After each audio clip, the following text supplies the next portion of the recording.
नमस्कार। स्वागत है हमारे यूट्यूब चैनल न्यूराइज क्लासेस पर। आज जानेंगे करंट अफेयर के बारे में। आगामी परीक्षाओं के लिए महत्वपूर्ण है, उसी करंट अफेयर पर चर्चा किया जाता है। आइए जान लेते हैं।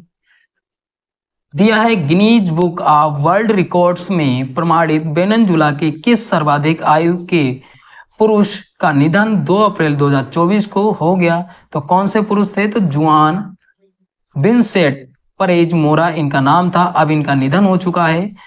इनकी आयु जो थी वो 114 वर्ष 10 माह आयु थी।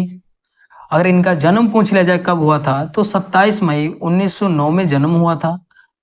अगर टोटल आयु अगर इनकी देखी जाए तो 114 वर्ष 311 दिन इनकी टोटल आयु थी। अब इनका जो निधन हुआ है वो इनके निवास स्थान पर निधन हो चुका है। सेंट जोस डी बोलवियर ताराचिरा इनका ये निवास स्थान था, यहाँ पे निधन हो चुका है। आइए आगे चलते हैं।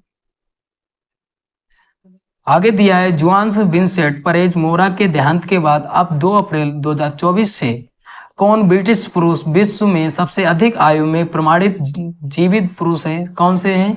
तो जॉन्स अल्फ्रेड टिनिसवुड इनका नाम है। ये अब सबसे अधिक आयु वाले जो हैं वो पुरुष रह चुके हैं और इनका जो प्रमाणित है गिनीज बुक में ये सबसे, और इनकी आयु अगर पूछ ली जाए तो 111 वर्ष है।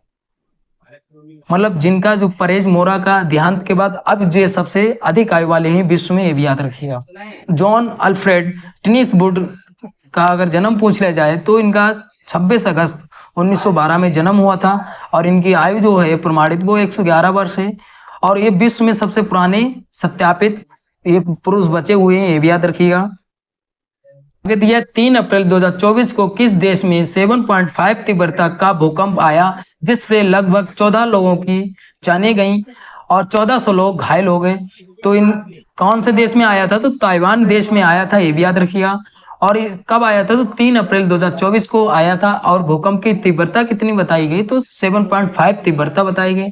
अगर भूकंप मापने किससे मापा जाता है ये पूछ लिया जाए तो रिएक्टर पैमाने से मापा जाता है और इसमें 1 से 9 नंबर होते हैं। और अगर 7 से अधिक अगर माना जाए भूकंप तो सबसे घातक भूकंप माना जाता है, मतलब सबसे अधिक तीव्रता वाला भूकंप 7 से ऊपर जो होता है।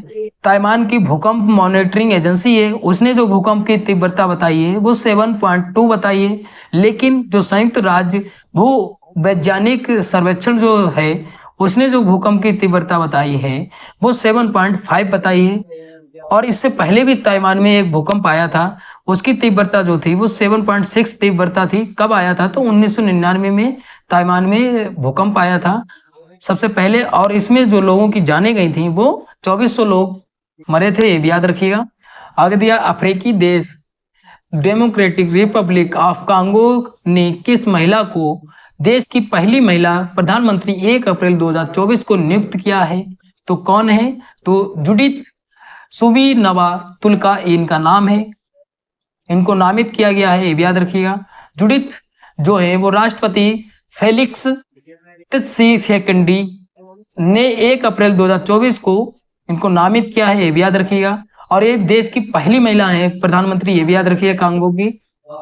आगे दिया है फोर्ब्स पत्रिका द्वारा 2 अप्रैल 2024 को प्रकाशित विश्व के करोड़पतियों की सूची में पहला स्थान फ्रांस के किस फैशन व्यापारी का है?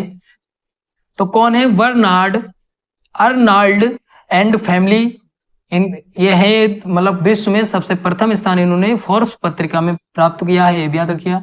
और जान लेते हैं इसके बारे में।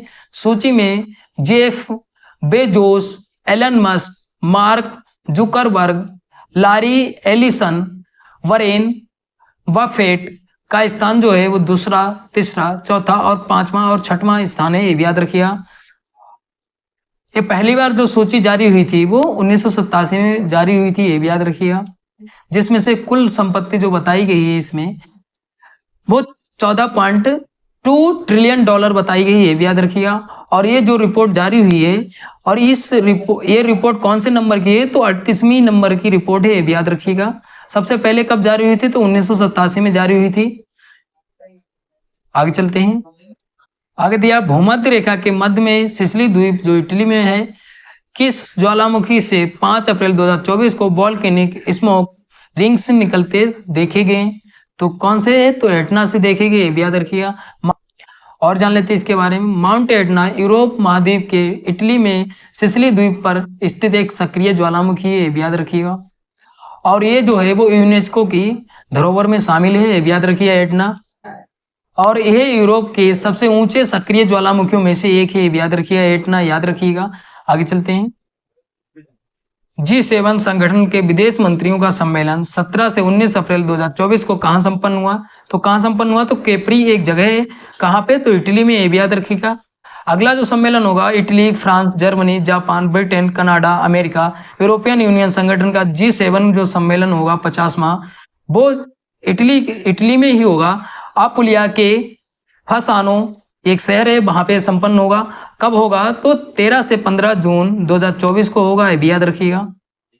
आगे दिया, अमेरिका के स्पेस फाउंडेशन ने स्पेस एक्सप्लोरेशन के लिए इसरो की चंद्रयान 3 की टीम को 8 अप्रैल 2024 को कौन सा पुरस्कार दिया? तो कौन सा पुरस्कार दिया? तो John L Jack Swigert junior award, ये दिया है अवार्ड। और ये जो चंद्रयान 3 कब भेजा गया था? तो 14 जुलाई 2023 को भेजा गया था सतीश धवन अंतरिक्ष केंद्र से, ये भी याद रखिएगा। और कब पहुंच गया, कब स्थापित कर दिया गया? तो 23 अगस्त 2023 को ही स्थापित कर दिया गया था, ये भी याद रखिए। कहां पे स्थापित किया गया था? तो दक्षिणी ध्रुव पर स्थापित किया गया था। अगर आप चंद्रयान 3 के बारे में संपूर्ण जानकारी लेना चाहते हैं कि कितनी महिलाएं शामिल थी, कितने टीम में शामिल थे, कितने पेलोड्स लेके गया था, और ये सभी चीजें आपको एक चंद्रयान 3 के बारे में स्पेशली वीडियो बनी है, तो आप चैनल पे जाके वहां से देख सकते हैं। आज के लिए इतना ही, मिलते हैं अगली वीडियो में, धन्यवाद।